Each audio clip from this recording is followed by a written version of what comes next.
Hi అండి అందరికీ ఏబీవీకే వంటలకి స్వాగతం.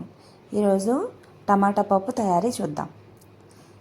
ముందుగా దలసరి గిన్నె పెట్టుకొని దానిలో కందిపప్పు వేసుకొని 3 గ్లాసులు నీళ్లు పోసుకొని ఈ విధంగా కొంచెం ఉడికిన తర్వాత 1/2 స్పూన్ పసుపు, 1 స్పూన్ కారం వేసుకొని ఒకసారి కొంచెం సేపు ఉడకనివ్వాలండి. కందిపప్పు మనం కుక్కర్లో పెట్టుకోవట్లే కదండి, అందుకని మనం చిన్న మంట పెట్టుకొని మూత పెట్టుకొని కొంచెం ఎక్కువసేపు ఉడకనివ్వాలండి. ఇలా చేస్తే పప్పు చాలా టేస్ట్గా ఉంటుందండి.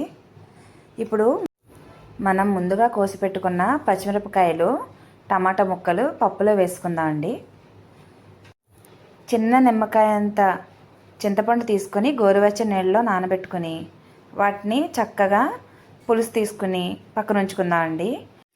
ఈ చింతపండు పులుసు మనం పప్పులో వేసుకుందామండి. టమాటా ముక్కలు కొంచెం మెత్తగా ఉడికిన తర్వాత ఈ చింతపండు పులుసు ముందుగా మనం పప్పులో వేస్తే పప్పు తొందరగా ఉడకదండి. ఇప్పుడు ఒకసారి మూత తీసి చూద్దామండి. ఒకసారి కలిపి చూస్తే టమాటా ముక్కలు ఉడికిపోతే పప్పు ఉడికిపోయినట్టేనండి. ఇలా ఉడికిన పప్పును మెత్తగా మనం పప్పు గుత్తితో కానీ మజ్జిగ కవ్వంతో కానీ మనం మెత్తగా చేసుకొని పప్పు తాలింపు వేసుకోవాలండి. పప్పు కొంచెం చిక్కగా అనిపిస్తే ఇలా వేడి నీళ్ళు కొన్ని పోసుకోవాలండి.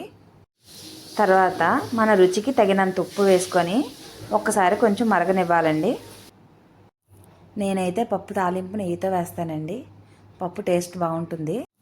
నెయ్యి వేడైన తర్వాత ముందుగా మనం దంచి పెట్టుకున్న వెల్లుల్లి వేసుకోవాలండి. వెల్లుల్లి వేసుకొని కొంచెం వేగిన తర్వాత మంటను మీడియం ఫ్లేమ్లో ఉంచాలండి. మరీ సిమ్లో వద్దు, మరీ హైగా ఉంచొద్దు. అలా అయితే మనకి పోపు కరెక్ట్గా వేగుతుందండి, లేదంటే పోపు మాడిపోతుంది.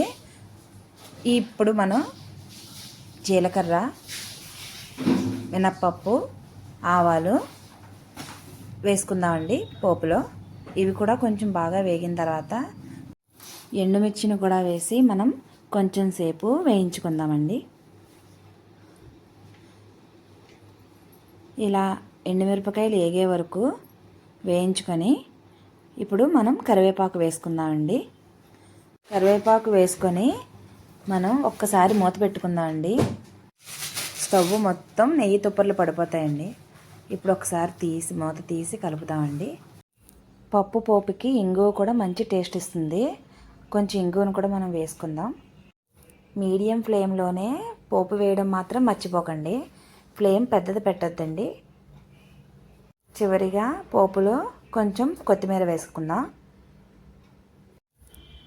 కొత్తిమీర వేసుకున్న తర్వాత కొత్తిమీరను కూడా ఒకసారి బాగా కలుపుకొని ఈ పోపుని మనం తీసుకెళ్ళి పప్పులో వేసుకునే కన్నా పప్పుని తీసుకొచ్చి మనం ఈ పోపులో వేస్తే పప్పు టేస్ట్ మన అమ్మమ్మలు నానమ్మలు వండిన పప్పు టేస్ట్లా ఉంటుందండి.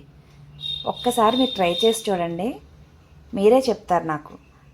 పప్పు పోపు వేయగానే ఒకసారి మూత పెట్టుకుని తీసి మిగిలిన పప్పు అంతా కూడా మనం ఈ మూకుట్లోకే ట్రాన్స్ఫర్ చేసుకుందాం.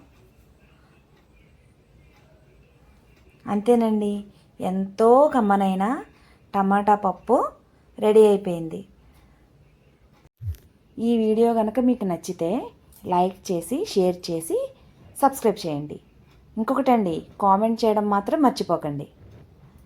ఎంతో రుచికరమైన టమాటా పప్పు రెడీ అయిపోయిందండి. మీరు కూడా ఒకసారి ఇలా ట్రై చేయండి.